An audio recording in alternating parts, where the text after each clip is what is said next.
to put into the public's domain what legal strategy we are implementing, because you can't put that in the hands of the opponent, but we are preparing very much for that. But for now, the teachers union position has been, continues to be, is that we do not ask any of our members to resign. We believe in the Constitution of St. Vincent and the Grenadines, which is the supreme law.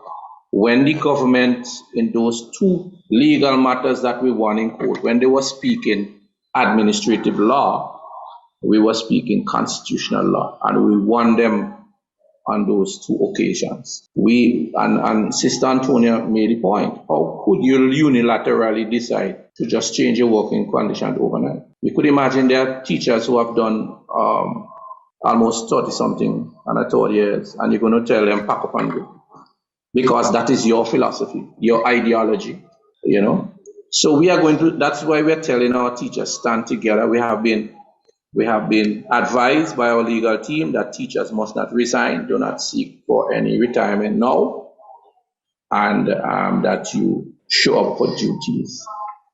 If you want to strike for those 2 days, that is an option, but we have to decide that in our meeting. If the government wants to dismiss teachers, then teachers must stand in solidarity with their comrades. I do not see a government replacing 3,000 or 4,000 teachers at any one time. If you look at the teachers across St. Vincent and the Grenadines, I'm sure that you have thousands of years of experience.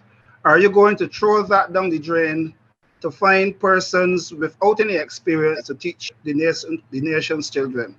What is it that the government intends to achieve by dismissing teachers who refuse to take the vaccine for whatever reason, medical or religious or otherwise?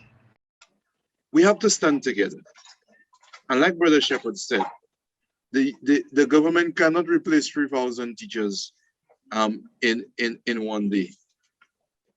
What will happen is if all teachers, vaccinated or not, send a clear message to the government that it will not allow its policies to divide,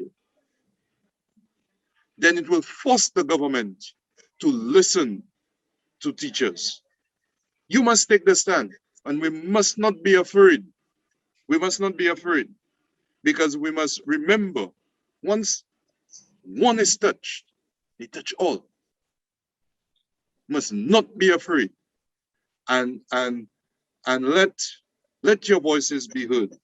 Sure that you attend whatever meeting or discussion will take place in preparation for Friday.